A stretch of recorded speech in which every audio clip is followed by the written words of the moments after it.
آلت فرماتے ہیں کہ معراج کی رات جو پہاڑ تھے نا، ان کا بھی اپنا جوبن تھا، ان کی بھی تزئین و آرائش کمال درجے کی تھی، اور ان پہاڑیوں کی جو چوٹیاں ہیں، جو ٹاپ ہے،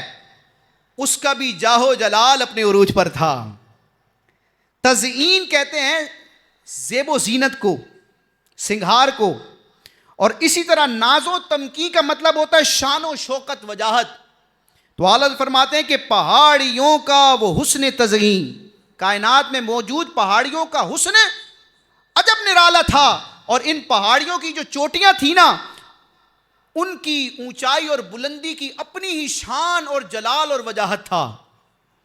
پہاڑیوں کا وہ حسن تزئین، وہ اونچی چوٹی، وہ ناز و تمکین، صبا سے سبزے میں لہریں آتی، دوپٹے دھانی چنے ہوئے تھے۔ اب یہ لفظ دھانی جو آیا، تو دھانی کا مطلب ہوتا ہے ہلکا ہرا کلر، جو زردی مائل ہوتا ہے، ہرے اور پیلے کے درمیان جو کلر ہوتا ہے نا، اس کو دھانی کہا جاتا ہے۔ اعلیٰ فرماتے کہ جب ہوا چلتی ہے نا، تو زمین پر جو سبزہ ہے نا، جو کھیت کھلیان ہیں، ان پر جب وہ ہوا چلتی ہے، ہوا کی ایک لہر جب آتی ہے سبزے پر، تو یہ اس طرح ہلتے ہیں، سبزہ اس طرح ہلتا ہے، اور اس طرح ہلکا ہرا رنگ ظاہر ہوتا ہے، گویا کہ ایسا لگتا ہے کہ زمین پر ہلکے ہرے کلر کے دوپٹے جو ہیں وہ بچھا دیے گئے ہیں۔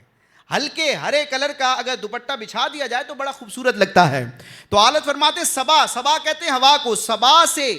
ہوا کے چلنے سے سبزے میں، باغات میں لہریں آتی، ایک لہر آتی ہے جو ان باغات کے پودوں کو ہلاتی ہے، ایسا لگتا ہے کہ دوپٹے دھانی چنے ہوئے تھے، بڑے اہتمام کے ساتھ ان